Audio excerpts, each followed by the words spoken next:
Hello, good afternoon or good morning, everyone. My name is Jeanine Niyonzima-Aroian. I am the owner of JNP Coffee, a company that specialized in specialty coffee from Burundi in East Africa. I'm also the regional coordinator for the SCA US chapter, covering the region of the Northeast. Today, I am very excited to be bringing you Ryan Garrow from Logistic Position to share with us different marketing strategies that you could be applying to grow your business online post COVID-19. This exclusive presentation was brought to you specifically in mind, thinking about what could be helpful for coffee community in this special time that we are in. With no further ado, I want to welcome Ryan. Ryan. Thank you, Jeanine. I appreciate you having me here. I am looking forward to talking through marketing and how we can all grow and expand despite some economic circumstances. So I will dive into the presentation. I believe, though, we have a poll to kind of give me some insight on who's on the call with us and what type of business you are. So Danny, I don't know if you need to take control to do that real quick. All right, so there is a poll going on that you can be a part of, just to kind of give me some feedback on how it's going, what's happening. While I'm talking as well, feel free to ask some questions. So in the GoToWebinar widget you see on your screen, you can ask questions. I'll go through the presentation and then answer all the questions at the end. We'll have a decent time for Q&A. Feel free to just, as we go, filter them in, and if there's anything immediate, Danny, who's kind of driving the webinar on the back end, will make sure that I see those as we're going. Without further ado, is there a poll result that we can see, Danny, or if you just want to speak them?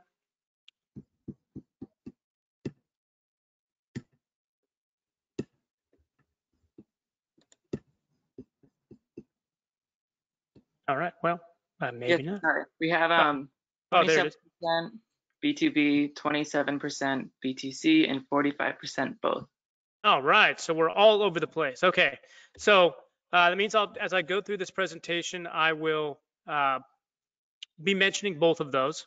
At least the majority of you have both B2C, B2C, and components to your business, and so that'll be important as we drive through this and watch it. So who am I? I'm the Director of Partnerships and Client Solutions at Logical Position. We're in data all day, every day. And so when we talk about ourselves at Logical Position itself, we use numbers. And so I've been in the digital marketing space for over 10 years. I was a CEO of an organization that Logical Position purchased. And I have 5 businesses with my wife, in addition to working with Logical Position.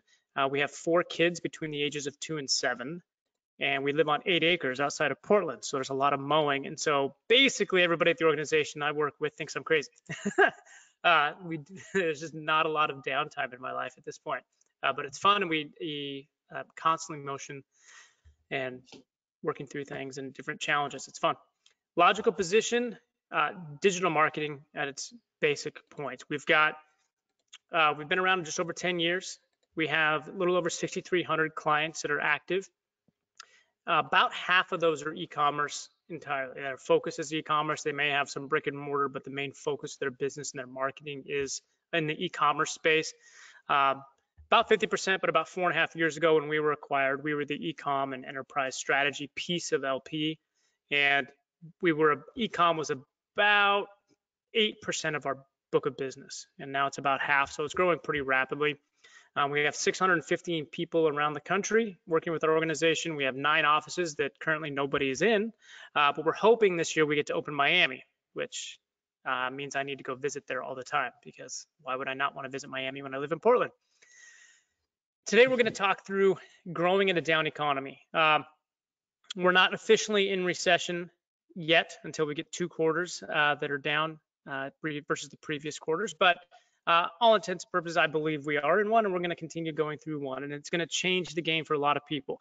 The coffee space is in a very unique spot now. In fact, I did a big event at the Coffee Expo about a month ago where I actually met Jeanine, and virtually at least. And we did some presentations with one of our clients, Door County Coffee, that has a physical storefront in Wisconsin and also sells a lot online. And there's the challenges they're facing, but they're seeing, you know, Black Friday, Cyber Monday type numbers through the entire month of April. And so there's a lot of opportunity, but there's also a lot of struggles in different pieces of that. So I want to talk about a couple companies I've studied extensively over the last year in preparing for a down economy, all of my businesses and Logical Position itself. So I've done some speaking around that, so we'll dive into that. Look at successful companies and some of the struggles they have and what we can learn from that as companies that are probably not as big as some of those. Goals for growth. So how do you utilize digital marketing to grow, and what does that do? That's where my skill set lies, from social, from Google, Amazon, you name it. If you can pay for traffic, I've probably done it, and I do it for my businesses, and I have some insights into what can work. And then we'll finish up with some COVID strategies based on the type of business you may be and what types of things I've seen work across our client base, and even some of the things my wife and I are doing with some of our businesses to continue to push and grow during this time period and as we come out of it.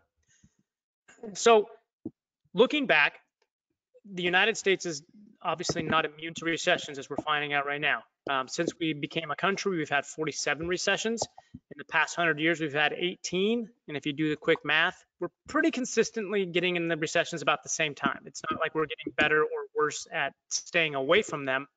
What we are doing in the United States is becoming better at getting out of them. And so as we go into a recession, we seem to have gotten over the last 100 years closer or quicker at coming out. So I think at the turn of the century, the last one, about 1900, we were exiting recessions around 3 to 5 years. And now we're exiting recessions somewhere on average around 2.5 years. So that's good news for us. You know, when we do get into one, we're coming out. But as we're seeing, they can come from out of the blue. And we have no basis on how to come out of this one, because we haven't had a pandemic recession since 1918 and the swine flu, when our country was already in recession from World War I. So this is a unique time period. Nobody knows what it's going to look like on the other side. And if they tell you they do, they're lying. And so what we can do is just watch data and pivot as quick as we see opportunity. And so looking back at the worst case it's been in recent memory in the US was the Depression. And I look back at this time period because if you can strategize of how to come out of a depression as bad as the Great Depression, it really makes any other kind of recession, Great Recession or Depression, not as terrible, at least from what we know. And so going into that depression, I liked looking at Ford versus Chrysler.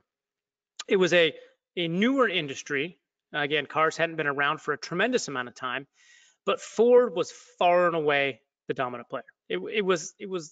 Ford was basically Amazon, if you want to look at it like that. Between 1921 and 1926, Ford had almost 50% of all car sales on the planet.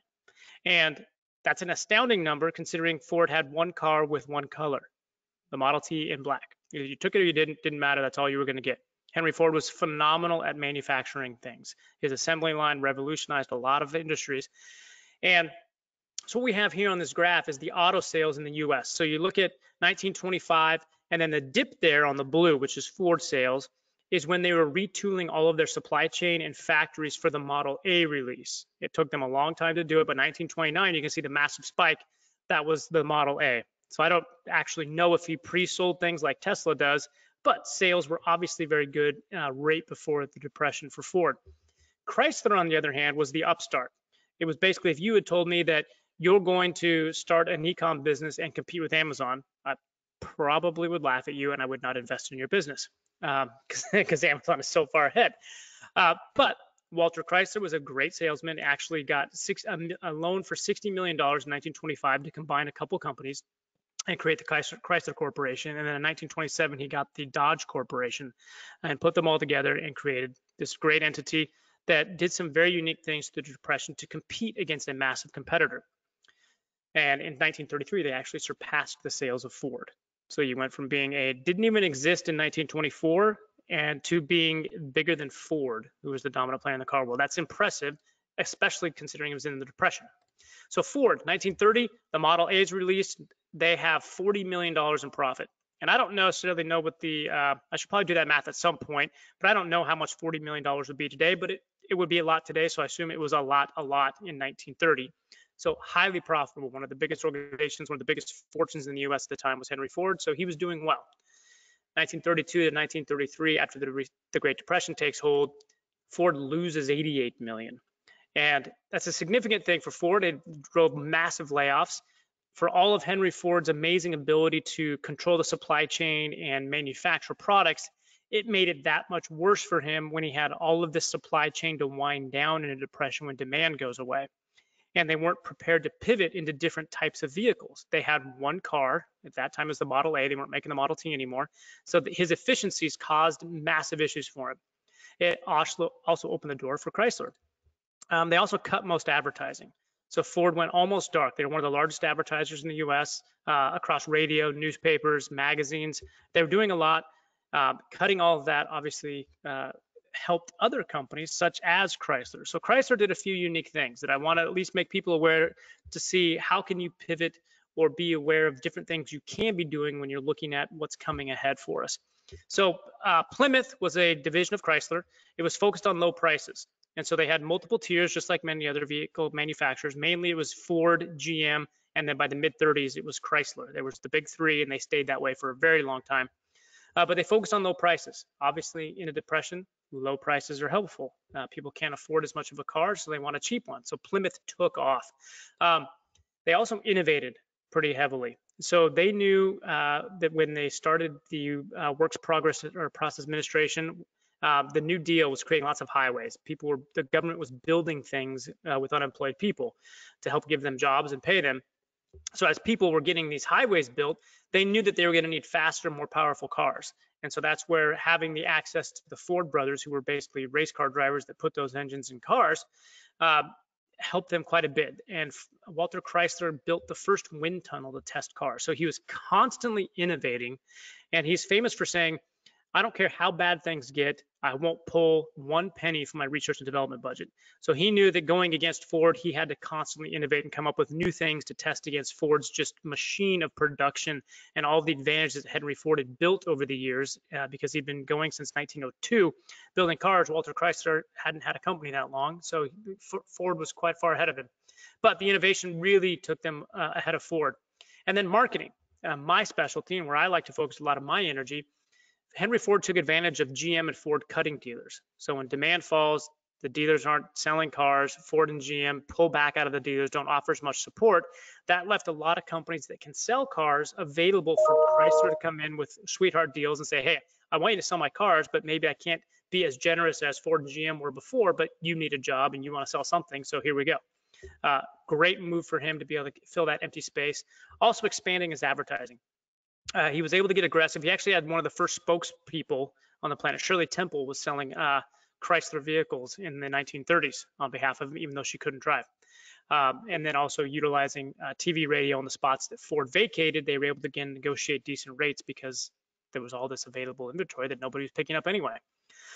So again, a lot of opportunity there, and it actually allowed Chrysler to outpace Ford in car sales through the 30s and beyond. Ford actually didn't get back to their pre-depression sales until the 1950s. Like, they were stuck down at the bottom in position 3 for a long time. It was not great for them.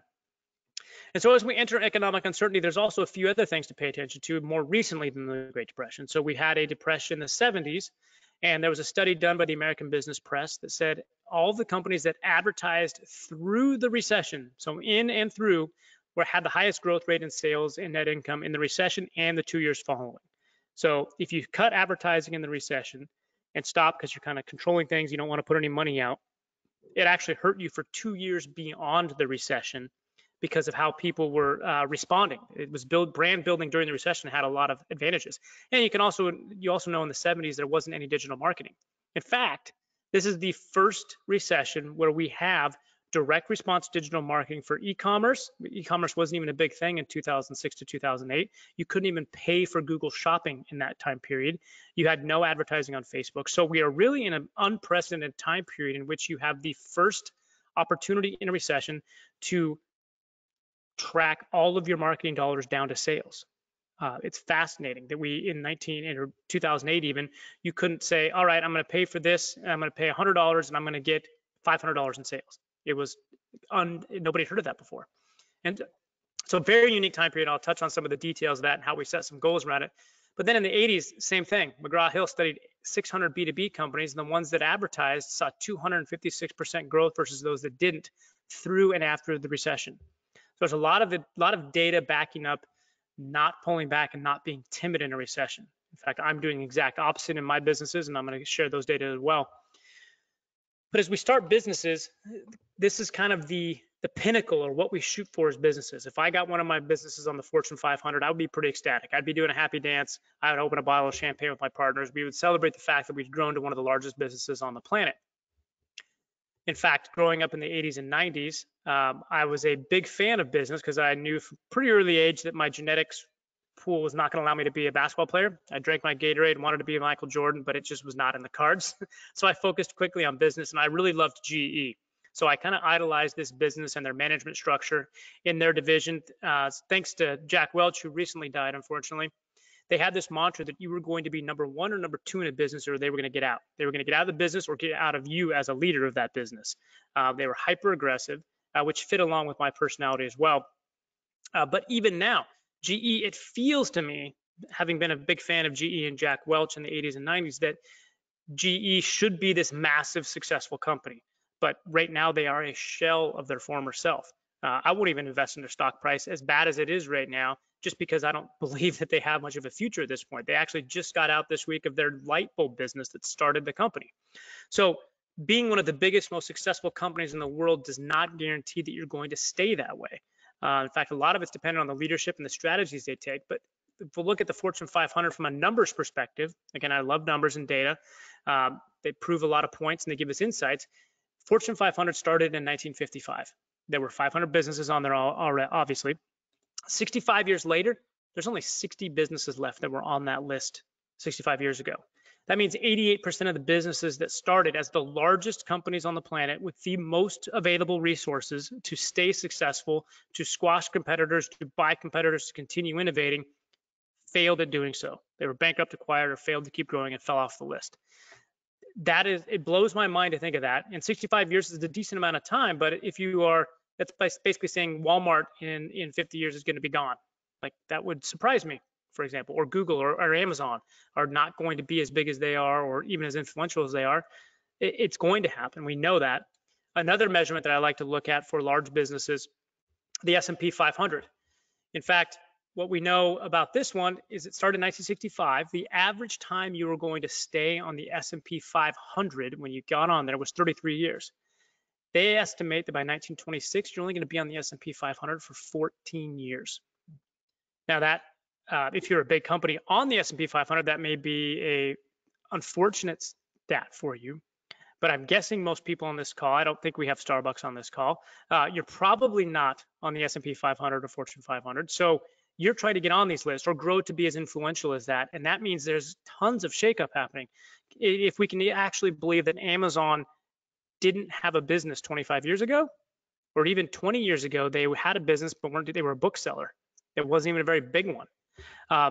They have really grown fast. So I think there's a lot of opportunity for businesses to be creative, come up with new ideas, to really invigorate and change industries. It's not like Amazon invented shopping online. They didn't invent shopping. They just improved it and made it better. So I think in the coffee business, there's going to be constant innovations that happen. I mean, I don't know how long an espresso's been around, but I've only had one for a year and a half, and I love it. It's great. Keurig came out of nowhere and revamped in my businesses. I've had Keurigs all over the place. So there's a lot of change that's going to happen. I don't anticipate that just because we're in a recession that will change. But one of the things we can do that we can control, so your ideas are what you are. I can't necessarily give you an idea that's going to solve your business. What I can do is explain some of the ways you can leverage digital marketing to help push your business to different areas. Whether you're selling B2B or B2C, there's an opportunity to get in front of your customers or potential customers, I'll say. And there's a lot of different channels there. So I've got some slides here. We can go through some of this. We're going to talk about goals, because goals ends up becoming one of the biggest obstacles for a company to leverage digital marketing. It's if you haven't done digital marketing and you haven't worked with some experts that have done it with thousands of companies, setting appropriate goals ends up becoming the big differentiator between a company that's going to grow successfully using that method of advertising and some company that's just going to be frustrated and says it doesn't work. If you have the right goals and you know what it's set to accomplish, I think you have some opportunity. So I'm going to talk through exactly what the goals could or should look like depending on what you're trying to do as a business. But first, you have to understand the way I bucket online business. And so it doesn't matter if you're B2B, B2C, or both, you need to have an online business. It doesn't even matter if you're transacting online, you have to have a presence. That's how people are going to find you. If you don't have a website, get one. I'm going to assume, at least at this point for this conversation, everybody has a website. On your website, you have three main channels that you can control. You have the traffic coming to the site, you have the site and the action that the people are taking on the site, and then after they leave the site or after they've purchased from you, what do you do? Most of my strategy involves the traffic side. I have partners that build websites. I partner with all the major platforms. I have companies that help do the CRO, apps, CallRail. If you haven't done call tracking before, you probably need to do that, whether you're B2B or B2C. And then after they buy from you, you need loyalty programs. Even B2B companies need some loyalty programs in place.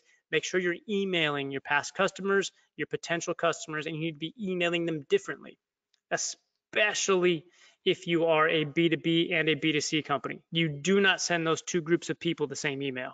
They're going to purchase differently. Their needs are going to be different. So you have to have a segregated email list. I don't like segregation, but in an email list, you have segregation. You have social, and how are you going to remarket to people that are actually coming to your site and not purchasing? So all of those things happen there kind of after the fact. We're going to focus on the traffic generation. How are you going to get the right people to come to your site? And then taking action, that comes down to your site and what you're actually showing them and explaining to them. But online marketing channels, this is also an important thing that people just need to be aware of before we dive into some of the specifics of goals. So you have the social arena. All right, most people know what these are, but it's important to know that there are differences in the platforms and who you're targeting from them. If you're B2B, you're not going to spend a lot of money on TikTok. It's just, that's people that are under 18. It is growing astronomically quick. We have companies that are launching skincare brands that they are investing heavily in TikTok. And it's not even that complex. You don't have that much data around it, but it's a very unique platform. There's a ton of interaction from the customers. Most coffee brands need to be involved in Facebook, Instagram. They're the same company. They also own some chat companies as well. But for most of you, Facebook can be a great place. That's generally the boomer generation. So my parents are on Facebook. Myself, not on Facebook that much. I'm there just to make sure my mom's still traveling or doing whatever she's supposed to be doing and not texting. If you're on Instagram, that's millennials, some Gen X. I put Gen X in parentheses there because generally we're on both. I'm a Gen Xer, and we're going to be on both Instagram and Facebook to a degree. Snapchat, that's a newer platform, almost all millennial. YouTube, I just put lots because it covers almost everything, and it's a unique social space. It's social to a degree because of the comments, but it's more of an advertising platform than it is a social platform in my mind. And I'll touch on that when I get to the other point on this slide. LinkedIn, B2B, it's very powerful for a B2B, more of a networking space. The advertising on LinkedIn it's a little more difficult. It's expensive. The click costs on LinkedIn are high because you can get so targeted, so you can find some of your buyers, but it's difficult to advertise correctly on LinkedIn. You can't just go on and say, I want to spend $500 on LinkedIn and get in front of everybody that I want to. You have to have a plan around what kind of content are you going to create, what kind of click funnels. And that means that, all right, if I'm targeting the buyer of a large coffee chain, I need to have 3 or 4 pieces of content that help move them through the path to becoming a purchaser of my coffee beans. And it's not easy. It takes a lot of testing and measuring there. Twitter, I put it's there.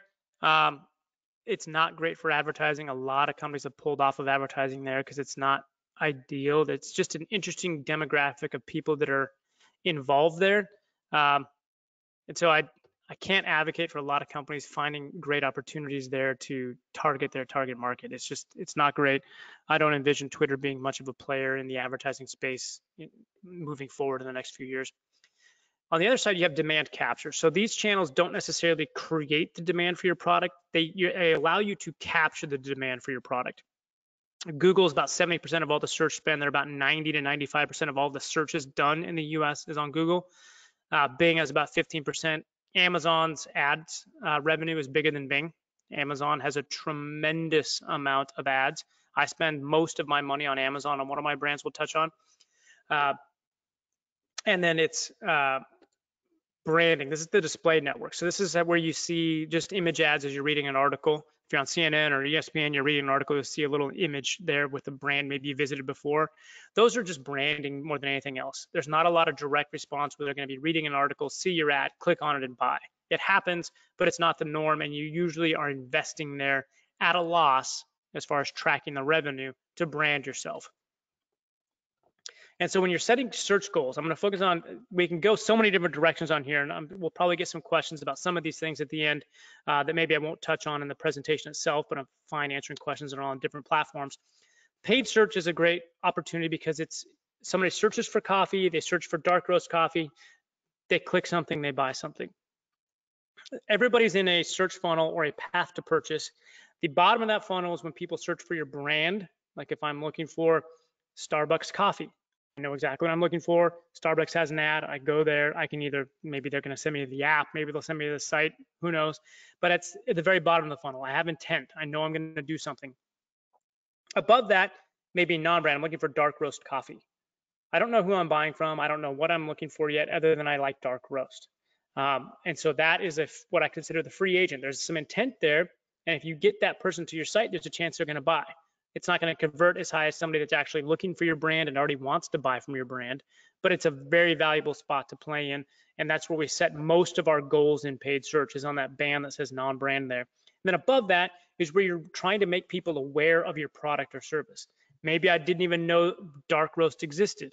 I mean, a few years ago, I didn't even know blonde roast existed, except when I went to Starbucks and they started serving me blonde roast. But that's an awareness thing. Like if you have one of the few products that people don't know what to search yet, that's where you can play in the video, social, display area. And a lot of that demand too is if you're going to be on Facebook and advertising to new people, then I know that you can put an ad in front of people and convince them, oh, maybe I do need to try that. And video and display, this is a lot of where YouTube plays. You can do remarketing with YouTube down here in the blue area. People that have been to your site but didn't purchase, you can get a video in front of them on YouTube. And then this is a conversion path. So when you're purchasing online, you click an ad, you go to a site. If you don't buy, you go somewhere else, and then maybe you come back through another channel and get to the site. Like you started following them on Instagram, and then they posted something like, oh, that looks really good. I'm going to click on that. And then you go to the site, like, I think I'll buy it today. You know, where do you attribute the success of that purchase? Was it Instagram, or was it the ad that sent them to the website that caused them to follow you on Instagram that caused the purchase? So there's this non-linear path now because of how much people are interacting with different platforms and interacting with their brand all over the place. This is how my wife converts when she buys something online. This all over the place. She'll start on the bottom left of the plate at the website, clicking on a shopping ad, and then she's going to go hit a meatball and then bounce to their Facebook ad and then fall off the plate on this noodle in the middle there and then come back through direct traffic. There's no way you can track my wife's path to purchase. It doesn't exist. She's all over the place. She'll research something for a week before she buys, just because of her personality.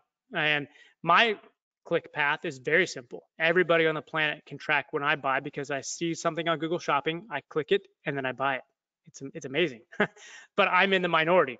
Nobody searches like that anymore. They're all a plate of spaghetti. So you're never going to get a perfect attribution or a perfect return on your investment that you can track. You have a lot of ability to track them.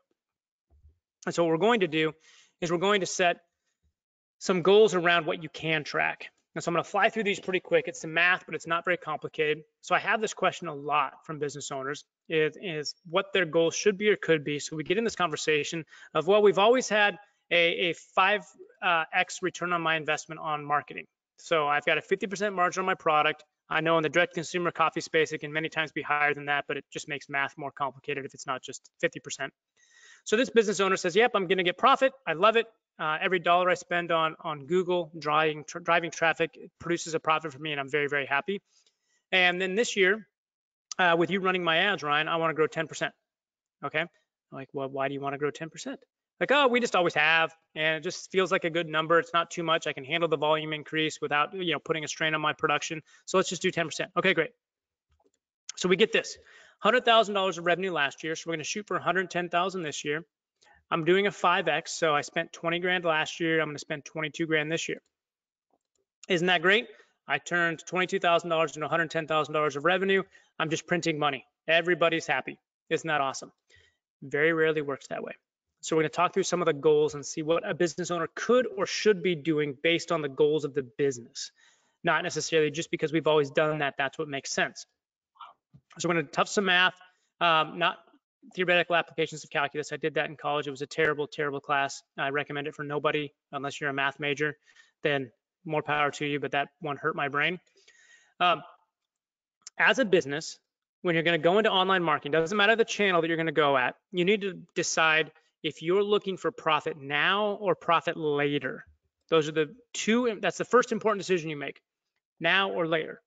It's not that you can't have both. It's just that when you're setting goals for your online marketing, it's almost never going to happen on both at the same time, almost never. So when you're doing this math around what you should be shooting for, you have to decide, you're going to set this goal around your non-brand traffic. And so we'll stick with coffee. Starbucks, obviously the big name out there. Starbucks is not going to set a goal around people looking for Starbucks and the amount of money they're going to make off people looking for Starbucks. They're going to advertise on their brand name because it makes sense. You want to keep Seattle's Best, which I think they actually own, or Dunkin' Donuts out of their brand terms and stealing their customers. But the goal you set is on people looking for coffee, certain types of coffee, certain locations. I need to get a coffee at this mall or at this location en route to where I'm going. And that's where you set the goal, because that's the lever you can control. Your brand term, the return is always going to be profitable. You're going to make money on that. And we work with some of the largest brands in the world, and we've done the math to prove that there's a lift in revenue when you advertise on your brand. So we won't debate that here, but we know it's at the mercy of Google on how much you're actually going to make on that. Sometimes it'll be a 50x, sometimes it'll be a 30x. You just can't set a goal because so much is at the mercy of Google and your competitors jumping in and out of that ad auction. But non-brand, that's the important part. People that are looking for your product and services. So if we take this example of a 50% margin product, you want profit now. So, I mean, you might have a retail storefront you have to pay rent on that you can't get out of, or you've got to pay some employees to keep them from going into unemployment because maybe that won't work for them. You need profit. So you're going to set the goal around non-brand.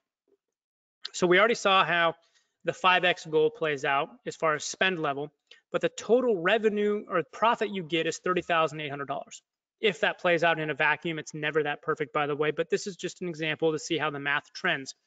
So if your goal as a business owner is profit now, most people are not going to complain that you've got $30,000 in profit at the end of the day. That's not terrible.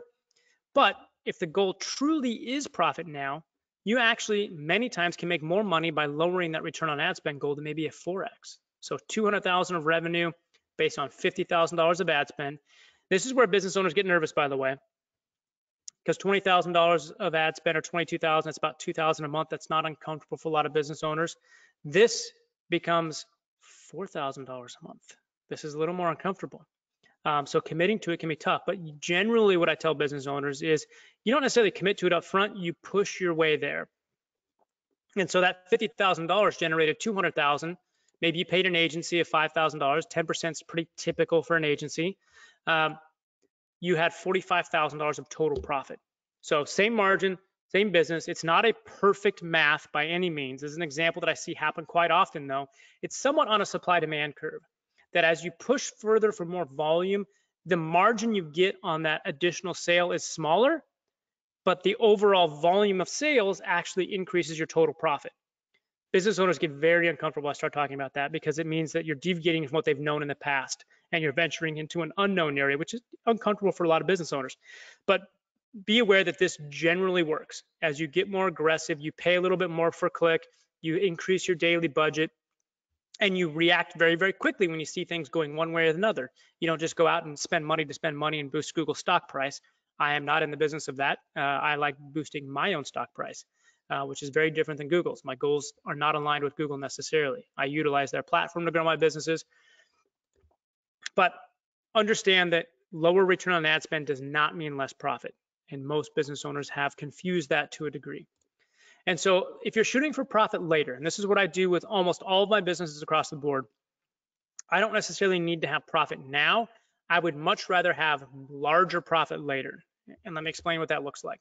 So if you focus on non-brand, if you have a 50% margin product, you are going to break even. You're going to spend $1 to make $2. There's no profit there for you. Usually I figure in shipping costs into my margin. So 50% margin means that's a product cost, my agency cost included there. It's going to include my shipping cost, depending on what that looks like. And there's a lot of opportunity in shipping. There's so much waste in the shipping department, shipping world, by the way.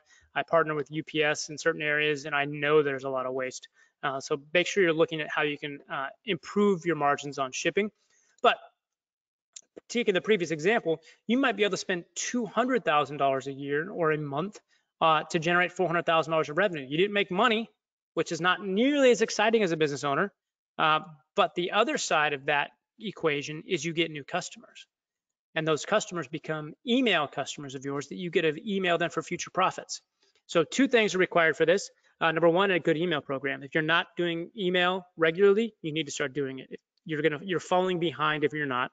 And you need to be emailing those people differently. Different buyers are going to want different emails. But you also have to have repeat purchases, which is perfect in the coffee space. Subscriptions can be popular. You don't necessarily need as much email if you're doing subscriptions. But even I hate subscriptions because I forget about them. So even on my coffee purchases, I go out and buy it regularly each month because I also change my flavor profile. I want to taste new things. It's how I operate. But those emails are very valuable. The most profitable marketing you have across the board is email. In fact, some of the largest email partners we work with will claim at a minimum email should be driving a 30x return. People that have purchased from you in the past are more likely to buy again, and email can be very, very targeted and timely. You know that if you, Nespresso knows, I don't get emails from them, but Nespresso knows that I get 40 pods at a time, and that lasts me a month. And I actually went and ordered again, was it last week? And I ordered on April 21st and May 21st. I didn't even know I did. I just kind of went in. It's like, I'm getting low. I need to make sure I get it in enough time to make sure I don't run out. An email from them would have been very appropriate. I don't even think I'd opted out. I just don't get emails from them. And they probably have more business than they can think about right now. But email is huge. And I use that on all my businesses. I don't care about the first month profit, but I have a product across. I won't start a business that doesn't have repeat purchases, that doesn't have a lifetime value. So once you figure out what that lifetime value is, it can help you set that goal on what you'd be willing to invest to buy that customer. I have certain clients of ours that actually lose money on the first order because they know that email is going to bring them back profitably, and they can capture so many more customers than their competitors because they have that math. And it's also, if you have the cash, it becomes very profitable. There's not a lot of other areas they can invest in to make the type of return they're getting off their emails.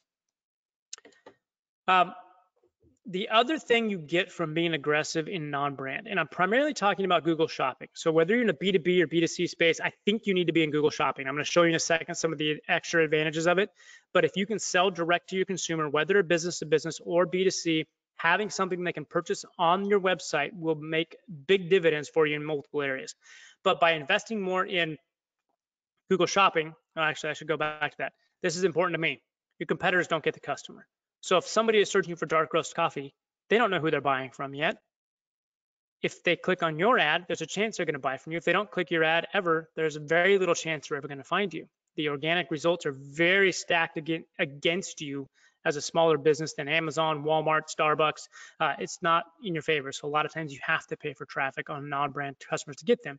But keeping a competitor or a customer from your competitor always feels good. It's like the warm fuzzies. By the way, if you do have any questions, make sure you put them in the chat thing as well. We'll get there. We'll get to them. There's also what we like to refer to as the halo effect. This is the more that you invest in non-brand shopping on Google, the more that it has a positive impact on other traffic channels that you have. And it's not an easy concept, but I'm trying to boil it down pretty simple. Google Shopping, since I'm the weird one where I click on a Google Shopping ad and then I buy it, the majority of people do not do that. And so Google Shopping actually introduces more people to your brand than it actually closes. And so there's that wonderful word called attribution, which I'm not going to dive into because it's complex. It makes my brain hurt, and I've been in this business a decade. So I know that the more I invest in Google Shopping, the more people will find me through Google organic traffic. They'll be searching for my brand. They will type my URL into their browser. They will respond to my email. Maybe I have a cart abandonment email that goes out. If I'm on Shopify, it's pretty automated and easy. A lot of other things have a positive impact that even if I'm breaking even on Google Shopping, I know I'm getting profit through these other channels. And then don't forget the spaghetti. Some of the things we can't track. What we can track, if we break even on that, there's extra profit around in there, even if we can't track it. People jump devices. It's not perfect yet when people search on a mobile phone and then go to a desktop and then back to a mobile. We don't have it perfect yet. We're continuing to get better and better, but we will get there eventually, I think. But we're still a process. We've come a long way in 10 years. Okay, so I'm going to review real quickly, and we're going to talk about COVID, and then I'll get some of my questions on some of the things you can do as a business. So don't forget to keep advertising. If you haven't advertised, now is a good time to get in there. Coffee is competitive, though. A lot of coffee companies are advertising, so you may have to be a little more unique in some of that, or be more committed to it, because if some business owners are going to say, I'll commit $100 to that, and if it doesn't work, I'm leaving.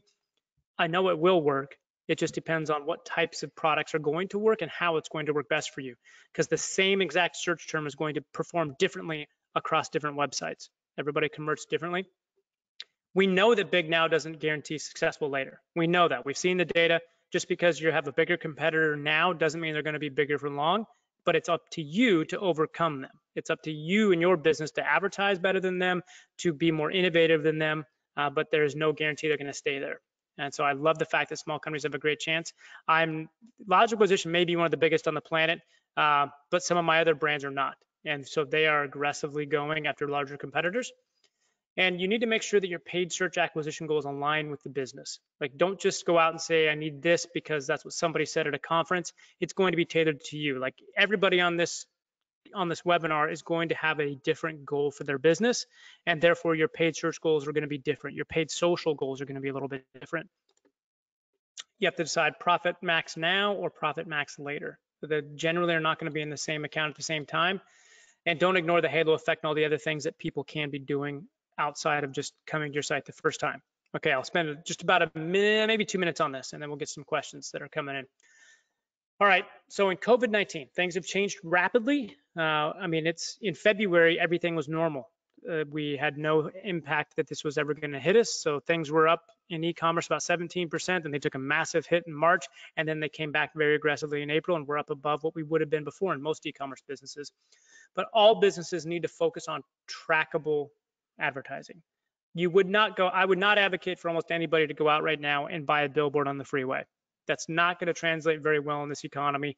You want to spend your money where you know you're going to get the best return on it. That's going to take some testing and measuring. Sometimes it can be on social. Sometimes it's going to be on paid search. Sometimes it's on neither, and it's going to be on buying influencers.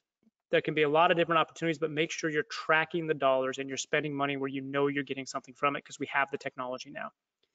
If you're an online retailer, great. You need to, if you're selling other people's coffee, not a problem with that. You need to be very conscious of your price points. If there's other people selling the same product, you need to be able to match their price. If it's for sale at Target and Walmart, I would advocate probably pivot away from that being a focus of yours. If you do and you have to focus on it, make sure you're price matching, because if you're going to advertise for traffic, price is important to Google Shopping. Eventually you want to own your product. So if somebody can create coffee for you, create a product for you, you can white label or put your brand on. If they're going to co-pack for you, own your product and build a brand around that. If you're retail with e-commerce, you are now e-commerce first. In many places in the country, you couldn't open your retail anyway.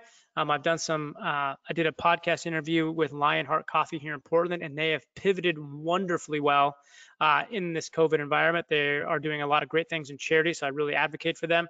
But they also have pivoted to being almost like an online marketplace. They got their beer and wine license in Portland, and so they became kind of the coffee in the morning and the beer and wine at night, and that has been being able to do delivery. It's been great for them, but e-com first now. They are selling online, and their website is terrible at this point. It's honestly not good, but they're getting a lot of conversions on it because they have some fanatical followers, largely because of things they're doing offline in the community to build their brand. So I highlight Magnolia here. I don't know if you've heard of Chip and Joanna Gaines, but they live in a town called Waco, which is a little teeny town between Austin and Texas on the freeway.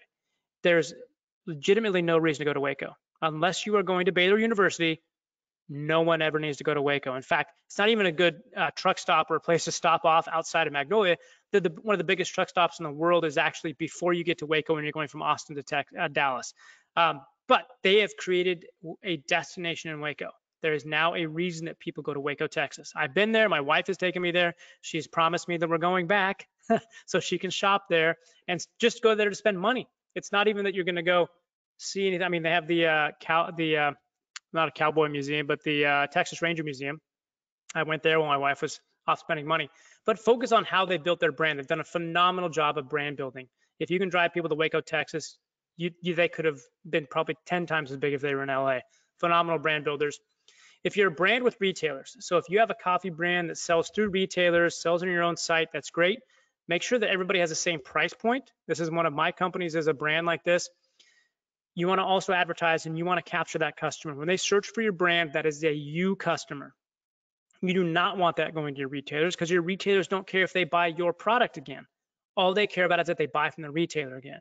I tell this to companies all the time. Nordstrom does not care as a brand who you are. They care that those customers are loyal to Nordstrom. That's their job. It's their company. That's what I would want as a retailer. In fact, my wife's retail business, that's the way she operates. She doesn't have any of the brands that she sells come to her and ask for customer data. They're like, no, she's like, those are my customers. And so when they search for you, you want to own that customer. Also, you need to advertise on a non-brand perspective to drive awareness of your product to people that haven't heard of you before. And that will benefit your retailers because they'll buy there. Many times you have to support your retailers in a very unique way though. I've had to do this with some of my retailers. I've actually created products on some of my sites that I sell products from my retailer, let them fulfill the order. And I make it very clear to customers, you're going to buy on my site because I'm good at advertising, I'm good at driving traffic, but you're going to buy this and it's going to be fulfilled by my partner. It's going to include one of my products, thankfully, because it's my site, but it's also going to include some things from them. So it's an organic fertilizer that I created what we call joy bundles, that they buy a plant and a pot and then my product. And it has worked phenomenally well and helped retailers that couldn't normally sell online. So I had to get pretty unique in supporting some of them. If you're B2B, lead gen only, you can't sell online, you need to be aggressive. This is not a time to be timid. There's a lot of money that was going to be going to conferences or events where B2B sales happen that is now going online. And so if you already haven't gotten aggressive, you're probably falling behind. This could be testing some things on LinkedIn. This could be it could be cold calling. It could be investing in a cold caller. There's a lot of money flying around there that it's going to be difficult, I think, to compete in the lead gen space because there isn't the conferences and that face-to-face thing. Kind of remember back 2019 when we could say hi to people face-to-face and have a beer and have business deals. It doesn't happen anymore. If you're a local storefront only, I'm sorry, it's painful. You're going to have to grind. We had some clients at Logical Position that were escape rooms. And nobody's going to an escape room right now. And you're not even selling escape rooms online at this point because you can't do it. So they've had to be very creative, and I've advised some of them on partnering. Like you've got to stay in front of people in your community, so partner with influencers. Not a lot of people followed escape rooms on Instagram in the past. So now they're trying to build that following. And so it's taking some very creative outreach, like, hey, we're going to start selling puzzles online or brain teasers, things like that people want to keep their brain engaged, because that's a lot of what an escape room was, the people that are willing to do that. And then you can combine it later with that camaraderie, the face-to-face enjoyment that people have on escape rooms. But then eventually you want to get to the retail e-com scenario. All right, questions on this. By the way, if anybody wants an audit, just email me here with SCA event in the subject, and I'll go through any of your ads themselves and give you some feedback. And if you end up working with us, I'll make sure you get 50% off of anything you have there. Question from the audience: what was the percentage of email buyers? There's probably not a tried and true percentage of people that will buy through email, but the return on email is at least 30x. I think that was a stat I brought up. Every dollar you spend on email, whether the platform or somebody to manage it for you, you will get at least $30 back. That's across the board. You always want to see email becoming a larger and larger percentage of your overall sales.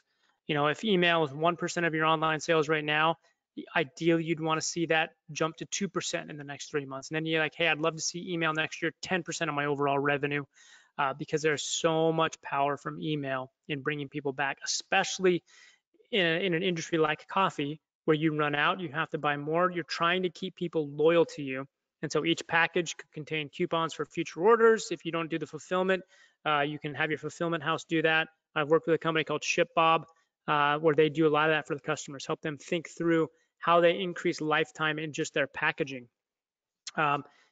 In the coffee space, if you don't have a loyalty program, you should get one of those. If you're on Shopify, like a lot of new startup companies are, I highly recommend looking at smile.io. It's one that I use to get up and running.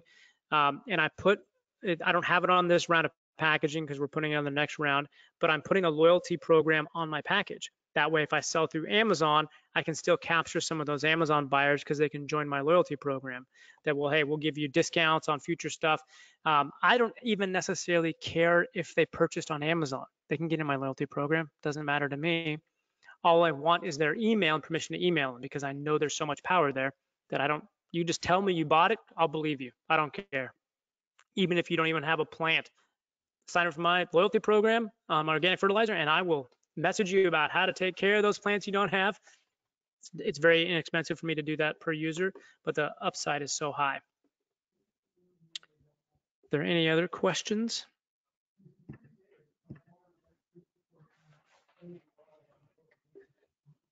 All right, guys, we have about 8 minutes. If you have any questions that you have for Ryan or myself, or please feel free to put them in the chat so we can be able to address them. Then again, I want to thank very much Ryan for taking the time to come forward to present for our group. The idea here was about to try to reach out to our community and try to see what solutions, what products, what information we might be able to bring them so they can learn in this new environment that we are in. So if you have any ideas about different people that you would like to see come forward to present to us, please do so. I'm seeing more questions coming here, Ryan. Yeah, so the loyalty program, I'll just go to that on my browser, Smile, ooh, can't even type. Smile.io. I think it's a really simple, easy to use. You can get set up for free to start. And it integrates really easily with Shopify. I think they also have plugins for BigCommerce if you're on that platform. They probably have plugins for everything, but I know the easy SaaS platforms are my favorite. And I know they plug into all the platforms you need. If you have a WordPress site, they have a plugin for that as well. What do you recommend for those who have very little cash flow? Advertise. If you have an e-commerce site, this is where a lot of business owners don't look at the math underneath the hood in as deep of detail as they should. It makes my wife very nervous, for example, that we spend, I think I told my wife when we were forecasting this year, on Amazon we spent 80 grand last year, and I was forecasting through COVID, and she's like, we spent $80,000 last year on Amazon. She was not happy at that exact moment. I said, well, yeah, I mean, it was great. She's like, we need to cut advertising, save the money, put it in the bank, because if things go bad in COVID time, we're going to need that $80,000. I was like, well, true, but that 80,000 drove almost $250,000 of top line, which even with the advertising costs drove a profit that we wouldn't have had we not advertised. And so when you're looking at advertising, it's usually driving a top line. That's one thing to remember. And if without it, you're probably not increasing that top line. The other thing to remember, especially with Google, is that you're actually almost all of the time, depending on your business, but almost always on e-commerce, you're actually getting the revenue from the sale before you're actually paying Google. So it is zero cash crunch. If you have a credit card, even if you have a debit card, it doesn't matter. You're going to get revenue as fast as your merchant processor will put it into your account. So Shopify pays me pretty quickly on one of my brands. I think it's 24 to 48 hours. It's pretty standard. And I know that if I go to Google and play this out real quick, $100 on Google, that I paid for the clicks, great. It's on Google. I got $500 in sales off of that. Well, that $500 from my website will hit and that's Monday, for example, that's going to hit my account at the latest Wednesday. If I'm spending $100 a day, I've spent maybe $250, 100 on Monday, 100 on Tuesday, maybe $50 on Wednesday before the money hit my account. Google doesn't actually bill your debit card until you hit $500. You still haven't even hit it if you have a debit card. Now, if you use a credit card, you can go the whole month and then I pay my credit cards off so I don't pay interest. I pay that off by the 14th of the next month. I still haven't paid for the clicks from Google for 45 days from when I started, and I've already collected revenue and shipped product before I'm actually paying for it. So in this down economy, this is the first time you've ever had a click buy transaction scenario in e-commerce in a downturn where you don't even have to pay for the clicks before you get the revenue. In the past, you've had affiliate marketing where you could just pay 10% when a sale came in, which is great.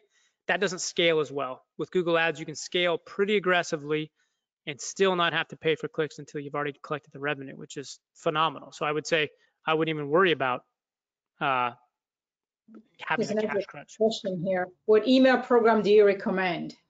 For most companies, I say Klaviyo. It's with a K. I'll put that up on here as well. Klaviyo. Search. We use this internally at Logical Position for all of our clients.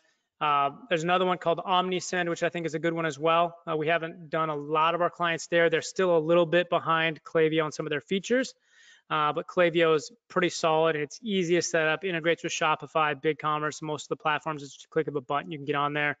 What I like about them versus MailChimp is they actually allow for better segmentation of your customers. And so it automatically does certain things, but then it's very easy in their system to separate B2B customers and B2C customers for email. I just overall like them. It's a little bit more expensive than MailChimp. MailChimp's not bad. If you have 100 emails, go to MailChimp and start for free there. But once you get up to 1,000, 1,500 emails, move to Klaviyo. I think you're going to see a lot of advantages that if Klaviyo costs you an extra $100 a month, you're going to more than make up for that. There's another one that says, what percentage of income should you spend on advertising? This is going to be different for every company on the planet. A lot of large brands make it a very easy math problem to say 10% of our revenue we're going to spend on advertising. If it's 10% of our website, that's how much the website gets. If it's 10% of our top line revenue, that's how much the branding team gets to brand it. The younger you are in the business world, or the younger your business is, probably the higher percentage you're spending. In fact, when I'm spending down to break even on my product, I've got about a 70% margin on my product, direct to consumer. I will spend 70% to get that product in the customer's hands because I know they're going to love it and I know they're going to come back and buy more from me. So I don't necessarily gauge it on overall revenue. I'm gauging on what I can track. So if you have offline, online sales, that's where you have to make some adjustments, but you should be tracking offline sales to online ads if you can. So there's a company called CallRail.